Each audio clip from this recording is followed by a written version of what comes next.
사도 바울을 죽이려고 하고, 또 천부장은 그 소요로 인해서 이런 불미스러운 일이 일어나면은 자기가 천부장으로서 로마에게, 로마 당국으로부터 파면을 당할 이런 위기에 있는 거. 그래서 이제 사도 바울을 천부장이 영내로 들어가려고 하고, 그랬을 때에 그는 다시 유대인들에게, 사도 바울은 유대인들에게 아우성치는 자기를 죽이려고 하는 그들에게 복음을 끝까지 전하려고 하는 이런 상황이 있었습니다. 그랬을 때에 그들이 그 무슨 뜻인지 깨닫지를 못하고, 천부장이 사도 바울이 왜 이런 일을 당하고 있는지를 알아야 되는데 거기 가서는 그것을 깨달을 수가 없기 때문에 다시 이제 천부장이 사도 바울을 영내로 이끌어들이라. 그리고 줄로 묶고 그에게 결박을 하고, 그리고 이제 때려서라도 무슨 일로 이렇게 됐는지 자초지정을 알아보려고 이제 그 영내로 들어가고, 그래서 이제 옆에 있는 군인한테 그를 심문하라 이렇게 얘기를 했었습니다.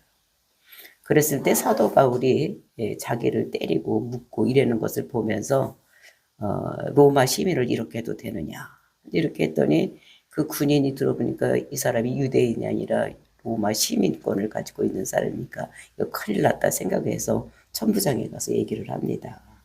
아우, 천부장님, 이 사람이 로마 시민이라고 합니다. 그러니까 천부장이 깜짝 놀라서 와서 사도 바울에게 묻습니다. 내가 로마 시민이냐? 내게 말하라고. 그러니까 이 사도 바울이 맞다고, 그러하다. 그러니까 천부장이 대답을 해야 돼. 나는 돈 주고 샀는데 너는 얼마를 주고 샀냐? 응? 이제 자기가 돈 주고 천부장을 샀다고 얘기를 하니까 이 사도 바울이 나는 나면서부터다 이렇게 얘기를 합니다. 그랬을 때에 이제 신문하려는 것을 풀어놓고 이러는 모습을 보는데, 왜냐하면은 그 똑같은 로마 시민권을 가지고 있더라도 돈 주고 산 사람, 또 돈 주고 산 사람 중에서도 얼마나 먼저 그 돈을 주고 샀느냐, 또는 돈을 얼마나 많이 주고 샀느냐에 따라서 계급이 정해지는 것이고, 또 이제 그래서 로마 시민법이 언제서부터 됐느냐, 그러니까 오래된 사람일수록 더 유리하게 되는 이런 것인 것을. 그런데 자기는 돈 주고 사는데 이 사람은 나면서부터 로마 시민권을 가지고 있다니까 천부장이 이제 큰일 났습니다. 그때는 법치주가, 로마는 법치주가이기 때문에 법에 따라서 모든 것을 해야지 되는데, 잘못도 없는데 만약에 구금을 시켰던지 때렸던지 이렇게 하면은 그 사람이 도리어 벌을 받는 이런 시대였었습니다. 그러니까 이제 천부장이 이거 큰일 났다 이제 생각을 하고, 이어지는 저 본문에서 이제 결박한 것을 풀고, 이제 이 사람이 진짜 죄가 무엇인지 공회를 일으키고 거기에서 이제 무슨 제목을 적어서 이제 로마로 보내야 되는, 이제 이렇게 소요가 일어난 이유가 무엇인가를 적어서 보내야 되는, 이제 이렇게 됐기 때문에 공회를 여는 것이 오늘 본문의 말씀입니다. 그래서 공회를 열어서 사도 바울이 거기 가서 얘기를 하는데, 하나님께서 지혜를 주셔서 정말로 역전을 시키는 이제 이런 것들이 오늘 본문의 말씀입니다. 그래 이 사람들이 그 얘기를 할 때에 거기에 공회의원들은 이제 반은 사두개인이고 반은 바리새인들입니다. 그래서 이제 70명이 공회원이고 제사장이 그 의장이기 때문에 약 한 71명이 이렇게 있는데, 오늘날도 이스라엘의 국회외 공회의원의 임명수는 70명으로 이렇게 되어 있는 것입니다. 그래서 이제 거기 가서 얘기할 때에 이렇게 딱 봤을 때 자기는 1대 71로다가 죽을 수밖에 없는 이런 상황이 있을 때에 사도 바울이 얘기하는 것이 나는 소망의 곧 부활로 이렇게 내가 신문을 받게 되었다 이렇게 얘기를 하는 것입니다. 그러니까 이 얘기에 하나님께서 지혜를 주신 거예요. 그 앞에는 사두개인과 또는 바리새인들이 있기 때문에 바리새인들은 그 소망, 그러니까 천국에 대한 소망도 있고 천사도 있고 뭐 이렇게 다 천국과 지옥이 있다고 믿는 사람들인데 서기관들은 사두개인들은 그것을 믿지 않는 사람들입니다. 그러니까 불신자들이 사두개인이고. 근데 이 사람들이 어떻게 종교 지도자 노릇을 하느냐?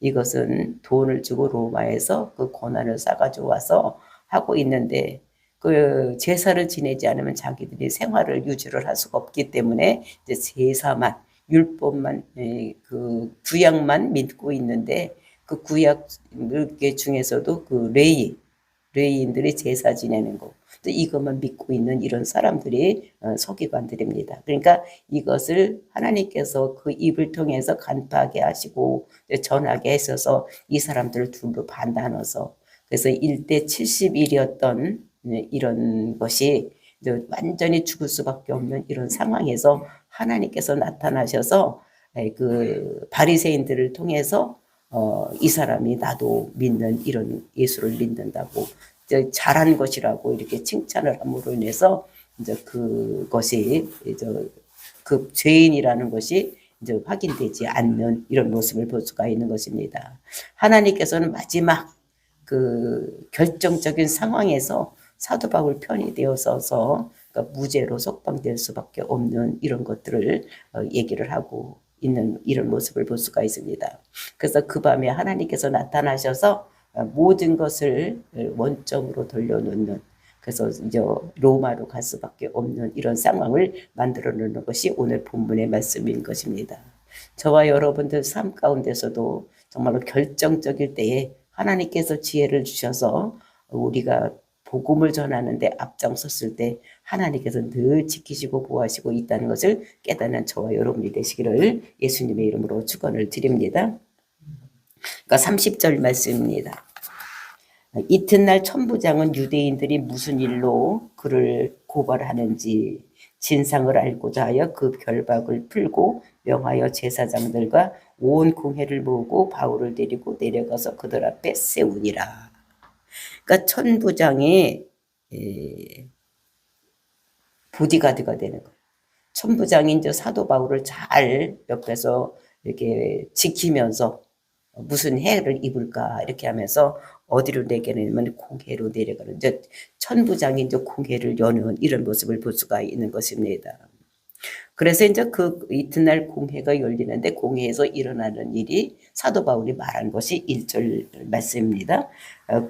바울이 공회를 주목하여 이르되 그러니까 70명의 공회원들이 있고 의장까지 71명이 있는데 그 공회원들을 주목했다. 똑바로 쳐다보면서 얘기를 하는 것입니다. 그러니까 뭐라고 얘기를 하느냐 눈을 맞춰가면서 얘기를 하는데 여러분 형제들아 오늘까지 나는 범사의 양심을 따라 하나님을 섬겼노라 하거늘 이제 부형들이요 이제 형제들이요 이제 그러니까 아버지가 같은 사람이다. 그러니까 나는 너와 동족이다 이렇게 얘기를 하는 것입니다. 그러면서 나는 오늘까지 나는 범사의 양심을 따라서 하나님을 섬겼다 이렇게 얘기를 하는 것입니다. 그러니까 사람의 마음에는 이제 양심이 있는데 그 양심에 두 기능이 있는 것입니다. 그 양심에는 어떤 기능이 있느냐? 그러니까 송사하는 기능이 있는 거예요. 너는 죄인이다, 너는 잘못했다, 뭐 이런 기능을 하는 것도 있고, 그리고 또 그 양심에는 우리 마음속에는 이제 변명하는 기능도 있는 것을 볼 수가 있습니다. 내가 무슨 만약에 어떤 차를 운전하고 가다가 사람을 치었다. 밤에 사람을 쳤다. 이렇게 얘기를 하면 너는 사람을 치은 자다. 너는 범인이다. 근데 이런 것이 양심에서 내가 사람을 쳤구나. 나는 범인이구나. 나는 죄인이구나. 이런 생각이 든다는 것입니다. 근데 또 마음속에 한 마음속에는 어떤 마음이 드느냐. 그 사람이 거기를 지나갔기 때문에 쳤지. 더군다나 밤에 아무것도 안 보이는데 새카만 옷을 입고 갔으니까 칠 수밖에 없었지. 그 사람이 잘못한 것이 내가 잘못한 것보다. 요렇게 우리 마음속에는 두 가지 마음, 양심에는 두 가지 마음이 있다는 거예요. 내가 죄인이라고 생각하는 마음이 있는가 하면 그것을 내가 변명해서 다른 사람에게 이 죄를 넘기는 이런 것이 있다는 것입니다. 그런데 이 사람은 범사의 양심을 따라서 하나님을 섬겼다. 그러니까 나는 아무 꺼림낌도 없이 내가 하나님을 모든 문제에 있어서 하나님을 섬겼다라고 이렇게 그 사내들인 공회 앞에서 이렇게 얘기를 하는 것입니다. 이제 이 사람들이 봤을 때는 하나님을 섬기지 않냐고 예수를 그러다고 믿는, 그리고 전파는 그 사람들이 봤을 때는 이스라엘을 배반하고 비방하고 또 율법을 비방하고 그다음에 그 성전을 비방했다는 이런 이유로 지금 죽이려고 하고 있는데, 이 사람이 얘기하길 난 양심에 따라서 하나님을 내가 섬겼노라, 이렇게 얘기를 하는 모습을 볼 수가 있는 것입니다. 그러니까 꺼리낌이 없이 그들에게 하나님을 섬겼다는 것입니다. 그랬을 때 2절 말씀에 대제사장 아나니아가 바울 곁에 서 있는 사람에게 그 입을 치라 명하니. 그러니까 여기서 보니까 대제사장이 들으니까 이거 가당치도 않은 얘기를 하고 있어. 그러니까 입을 열러서 그런 말을 하고 있기 때문에 그 대제사장이 그때 아나니였던 것 같습니다. 그러니까 그 사람이 바울 곁에 서 있는 사람에게 저 바울 저 입 치는 거 저 가만 내두지 말아라. 저게 입이라고 다 말을 하느냐? 그러면서 입을 치라고 저 명령을 했습니다. 그랬더니 사도 바울이 그 말을 듣고 어떻게 했느냐. 3절 말씀입니다. 바울이 이르되 회칠한다며 하나님이 너를 치시리로다. 네가 나를 율법대로 심판한다고 앉아서 율법을 어기고 나를 치라 하느냐 아니. 그러니까 사울이 그 말을 탁 듣더니, 그러니까 입을 치라고 얘기를 하니까 그 말을 딱 듣더니 사도 바울이 막 얘기는 회칠한다며. 그 회칠한다이라는 것은 이 사람이 겉과 속이 다르다는 것입니다. 겉과 속이 다르. 그러니까 그 지도자로 앉아서 잘못하고 있다는 것을, 그러니까 외식하고 있다는 것을 얘기는 겉과 속이 다르게 또 왜 그렇게 하고 있냐, 외식하는 자라고 얘기를 하는 것을 볼 수가 있습니다. 그러면서 네가 나를 율법대로 심판을 한다고 하면서, 지금 나를 심판한다고 하면서 앉아서 율법을 어기고 나를 치려고 하느냐라고 얘기를 하는 것입니다. 그래서 이것은 위선자요 이래는, 회칠한 무덤이라는 것은 위선자다. 그리고 너는 외식자다. 이렇게 얘기를 하고 있는 것입니다. 아직 죄도 결정되지 않았는데 나를 치려고 하느냐. 이제 이렇게 치면 안 되지. 나 아직 죄도 결정되지도 않은데 나를 치면 안 되지. 너 그렇게 나를 심판한다고 하면서 네 맘대로 그렇게 하면 되느냐? 이렇게 얘기를 하는 것을 볼 수가 있는 것입니다. 그랬을 때에 사도 바울이 그 곁에 있었던 사람에게 뭐라고 얘기를 하느냐. 4절 5절 곁에 선 사람이 말하되 하나님이 대제사장을 내가 욕하느냐. 바울이 이르되 형제들아 나는 그가 대제사장인 줄 알지 못하였노라. 기록하였으되 너희 백성의 관리를 비방하지 말라 하였느니라 하더라. 그러니까 곁에 섰던 사람이, 그러니까 그러니까 아나니아가 그 대제사장이 이제 이게 턱을 치라고, 입을 치라고 얘기했던 그 명령을 받았던 사람이 이제 얘기를 하는 것입니다. 뭐라고? 하나님의 대제사장을 내가 욕하느냐? 이렇게 얘기해요. 대제사장이 이제 치라고 해서 이제 있는데 그 사람을 회칠한 담이라고 얘기를 하니까 외식하는 자라고, 그리고 이제 위선자라고 이렇게 얘기를 하니까 이 사람이 듣기에 너는 어떻게 대제사장을 내가 욕하느냐 이렇게 묻는 것입니다. 그러니까 사도 바울이 말이 형제들아 나는 그가 대제사장인 줄 알지 못했다.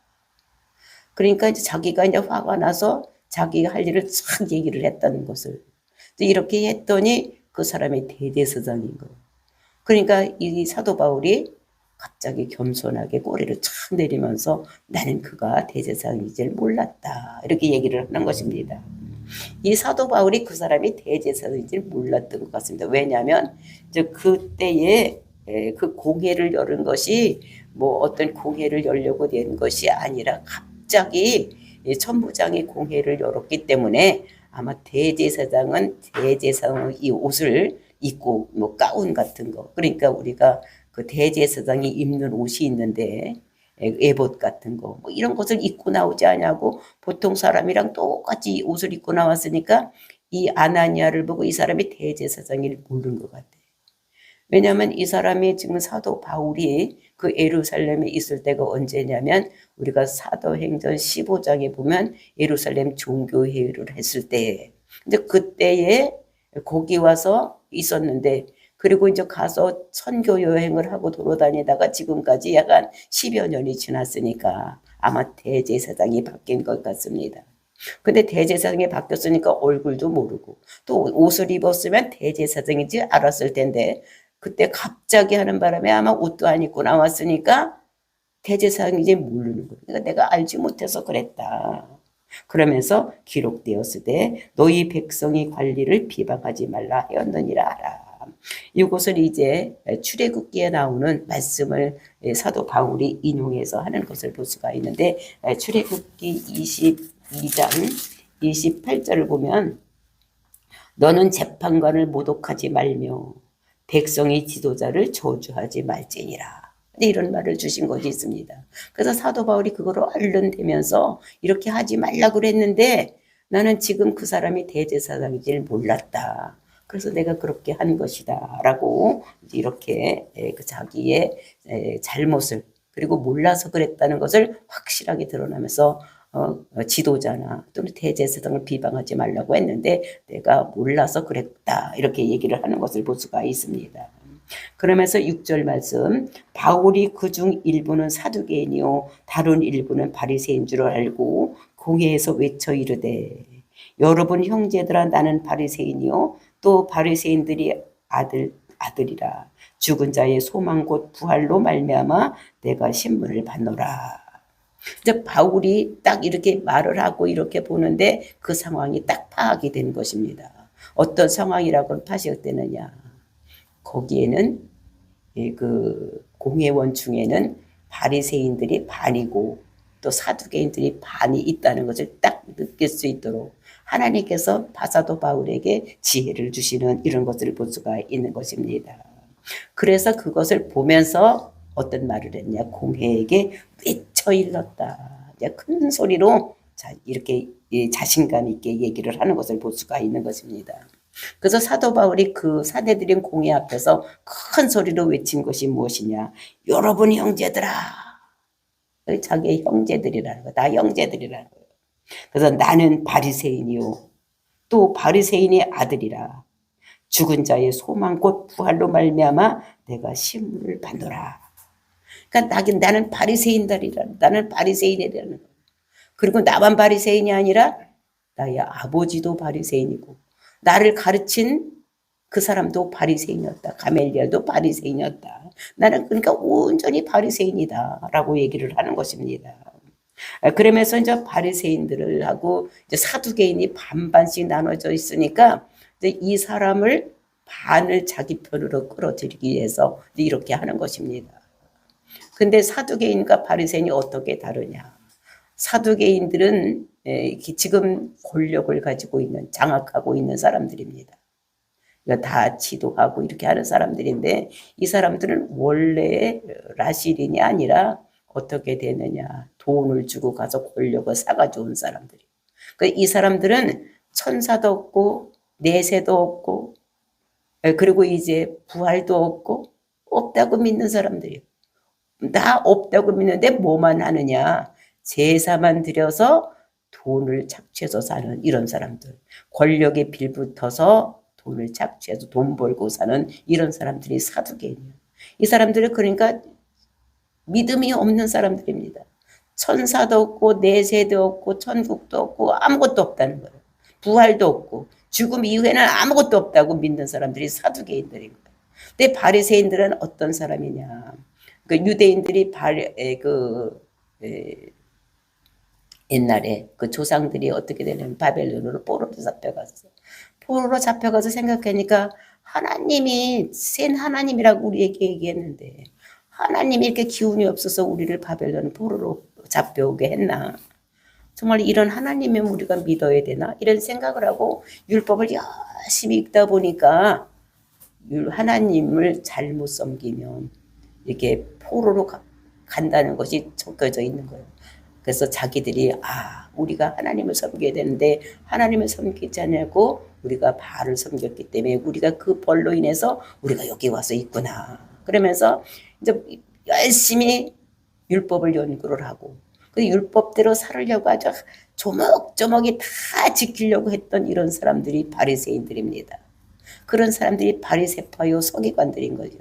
그러니까 이 서기관과 바리새인들은 한 곳에 지금 하고 있지만 다 다른 것을, 그러니까 오늘 국회에서 보면은 여당과 야당이 다른 이런 것 같이 이 공회, 사대리 공회 안에도 사두개인과 바리새인이 전혀 다른 이런 생각을 하고 있는 이런 사람들인 것을 볼 수가 있는 것입니다.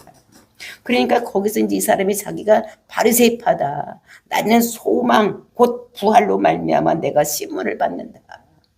예수를 그리스도라고 믿고 그가 우리를 위해서 죽었고 그가 부활한 것을 승천한 것을 믿기 때문에 내가 요것 때문에 내가 지금 심판을 받고 있는 것이다. 그러니까 요 말 한마디로 사두개인과 바리새인들을 완전히 갈라놓는 이런 일을 하게 하는 것이 하나님께서 지혜를 주신 것을 볼 수가 있는 것입니다. 하나님께서 그에게 이제 이런 지혜를 주셔서 이렇게 그러니까 이 기적도 없고 그 다음에 천사도 없고 내세도 없고 막 아무것도 없다고는 사두개인들 또 바리새인들은 그냥 1.1핵도 없이 다 율법을 다 지키려고 했던 이런 사람들을 하나님께서 그러니까 바리새인들을 자기 편으로 끌어들이는 이런 것인 것을 얘기를 하고 있는 것입니다. 그래서 이제 바리새인들과 그 서기관들을 앙숙인 것을 그러니까 이것을 이용하는 이런 것인 것을 볼 수가 있는 것입니다. 그래서 나는 바리새인이고 우리 아버지도 바리새인이고 나는 선생님도 바리새인이니까 나는 완전히 바리새인이다. 그러니까 바리새인 바로 딱 붙은 것입니다. 그랬더니 거기에 있는 바리새인들 자기들 편이라는 것을 이렇게 생각하게 되는 이런 것인 것을 볼 수가 있습니다. 그랬더니 7절 말씀입니다. 그 말씀을 한즉 바리새인과 사두개인 사이에 다툼이 생겨 무리가 나누어지니라. 그 말 한마디 때문에 부활이 있느니 없느니 천국이 있느니 없느니 천사가 있느니 없느니 기적이 있느니 없느니 이런 것들로다가 거기서 이제 막 웅성웅성하게 싸우게 되는 이런 것을 여기서 볼 수가 있는 것입니다. 그러니까 이 한마디 때문에 거기에 반을 자기가 얻는 자기 편으로 만드는 이런 거 이것이 하나님께서 그 사도 바울에게 지혜를 주셔서 이렇게 만드는 것을 볼 수가 있습니다. 8절 말씀입니다. 이는 사두개인은 부활도 없고 천사도 없고 영도 없다고 하고 바리새인은 다 있다 함이라. 그래서 그거를 이용을 해서 자기 편을 만드는 지혜를 하나님께서 주신 것을 볼 수가 있는 것입니다. 그래서 어떻게 됐냐 9절 말씀입니다. 크게 다툴세 바리새인 편에서 몇 서기관이 일어나 다투어 이르되 우리가 이 사람을 보니 악한 것이 없도다. 혹 영이나 혹 천사가 그에게 말하였으면 어찌하겠느냐 하여. 그러니까 크게 떠들었다는 것입니다. 그러니까 크게라는 것은 여기서 메가파스 그래서 엄청나게 큰 이런 것입니다. 큰 소리로 이렇게 떠들었다는 것입니다. 그랬더 떠들세 이제 서기관과 그 바리새인과 사두개인들이 막 싸우는 거죠. 부활이 있느니 없느니 내세가 있느니 없느니 뭐 이런 것을 가지고 막 싸우는 거 영이 있느니 없느니 죽음은 고만이지 뭐가 있냐 막 이렇게 싸울 때에 어떤 일이 있었느냐 몇 서기관이 일어나서 이르되 거기서 몇 사람이 이제 일어나서 그러니까 바리새인들 중에서 일어나서 우리가 이 사람을 보니 악한 것이 없다. 우리가 이 사도 지금 보니까 그 지금까지는 어떻게 돼 바리새인도 이 사람을 죽이려고 했었던 이런 사람입니다. 근데 그 한마디에 소망 곧 부활로 인해서 내가 이런 것을 당한다. 이 말을 듣고 자기 편인 것을 생각하고 어떻게 됩니까? 그에게 천사가 말하였으면 어떻게 하겠느냐. 이렇게 얘기를 하는 것을. 그러니까 사도 바울이 이제 그 사내들인 공회원 중에 반을 자기 편으로 만든 이런 것인 것을 볼 수가 있는 것입니다. 그랬을 때 10절 큰 분쟁이 생기니 천부장은 바울이 그에게서 찢겨질까 하여 군인들을 명하여 데려가 무리 가운데서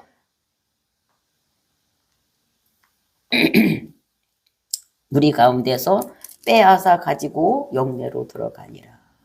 이제 이렇게 무슨 제목인가 찾으려고 천부장이 사내들인 공회를 열고 제목을 이제 자세히 써서 이제 보내야 되는데 그것을 하려고 사내들인 공회를 열었더니 거기서 다툼이 일어나게 생겼네. 더 큰 일이 일어나게 생겼으니까 이거 여기서는 이 사도 바울의 제목이 무엇인지를 알 수가 없겠구나. 아니다간 더 큰 분쟁이 일어나겠다. 이런 생각을 하게 되는 것입니다. 그러니까 바울이 죽으면 안 되는 것입니다. 바울이 죽으면 천부장도 이제 이 목숨이 일각에 달려있는. 그러니까 안 되겠다 싶어서 사도 바울을 데리고 영내로 들어가는. 안전한 곳으로 이게 대피를 시키는 이런 것을 볼 수가 있는 것입니다. 그래서 여기서 보면은 천부장이 빼앗아가니라 이렇게 얘기를 해서 빼앗아갔다는 거예요. 그 빼앗아갔다 이런 말은 이게 하라파조 이런 말로 써져 있는데 하라파조라는 것이 무엇이냐? 우리가 그 전에 제가 설명을 드렸는데 그 사도의 그 빌립이 에디오피아 내시에게 성경을 전하고 거기서 이제 그 세례를 베풀고 물에서 올라왔을 때에 성령이 그를 탁 낚아채서 어디까지 갔습니까? 블레셋 지방으로 옮겼습니다. 그곳을 하르파조라는 거예요. 그러니까 이 천부장이 사도 바울을 탁 낚아채서 거기는 있지 않냐고 데리고 영내로 들어갔다. 이렇게 얘기를 하는 것입니다. 그랬을 때에 어떤 일이 있느냐 11절만 그날 밤에 주께서 바울 곁에 서서 이르되 담대하라 내가 예루살렘에서 나의 일을 증인한 것 같이 로마에서도 증언하여야 하리라 말하고 있는 것입니다. 그날 밤에 주님이 찾아오신 거예요. 그렇게 힘들고 어려운 일이 있을 때 그날 밤에 그러니까 죽을 뻔한 밤에 그러니까 유대인들이 죽이려고 하고 천부장이 그들의 공회 앞에 나가서 세워서 무슨 제목인가를 알려고 했을 때 그날 밤에 이를 밤에 사도 바울에게 주님이 나타나서 말씀을 하시는 거죠. 이거는 환상 중에 나타난 거거든요. 직접 예수님께서 나타나셔서 말씀을 하시는 것입니다. 뭐라고 말씀하시느냐? 담대하라. 내가 예루살렘에서 나의 일을 증언한 것 같이 로마에서도 증언하여야 하리라. 담대하라는 것. 또 두려워하지 말아라. 내가 너와 함께 있으니까 두려워하지 말아라. 그리고 내가 예루살렘에서 나의 일을 증언한 것 같이 네가 죽기를 각오하고 어떻게 하든지 복음을 전하려고 한 것 같이 내가 로마에서도 증언하여야 하리라. 그러니까 그 로마 사도행전 19장 21절에서 하나님이 경영을 주었던 그것이 이루어지기 위해서 하나님께서 늘 함께 하신다는 것을 여기서 말씀하고 있는 것입니다. 그래서 하나님께서 지혜를 주고 또 천부장을 보내서 든지 어떠한 이 상황을 만들어서 하나님께서는 사도 바울을 꼭 지켜내는 이런 모습. 복음을 전하게 목숨을 버리려서라도 복음을 전하려고 했던 이 사람에게 하나님께서는 지혜를 주고 또 천부장을 붙여서 목숨을 살리는 끝까지 복음을 전할 수 있도록 이렇게 만드시는 하나님을 여기서 우리가 볼 수가 있는 것입니다. 저와 여러분이 정말로 나는 예수를 믿으니까 나는 하나님 백성이다. 이런 그런 것에 그런 사상에 젖어 있지 아니하고 그 다음에 우리가 복음을 내가 전해야 된다는 이런 마음을 가지고 있을 때 하나님께서는 우리에게 나타나 주셔서 우리에게 지혜를 주시든지 또 어떤 사람을 붙여주시고 어떤 상황을 만들어 주셔서 그 일을 이룰 수 있도록 이렇게 하신다는 것을 저 여러분이 깨닫고 정말로 복음을 끝까지 전하려고 생각하는 저 여러분이 되시기를 예수님의 이름으로 축원을 드립니다. 그래서 정말로 오늘 우리가 기도할 때에 하나님 정말로 오늘 사도 바울에게 자기가 할 일을 끝까지 할 수 있도록 지키신 하나님 우리가 할 수 있는 힘을 주어서 우리가 복음을 전할 수 있도록 해달라고 어떤 상황 또는 어떤 지혜를 주셔서 우리에게 또 사람을 붙여주셔서 복음을 전할 수 있도록 해달라고 기도하는 저와 여러분이 되시기를 예수님의 이름으로 축원을 드립니다.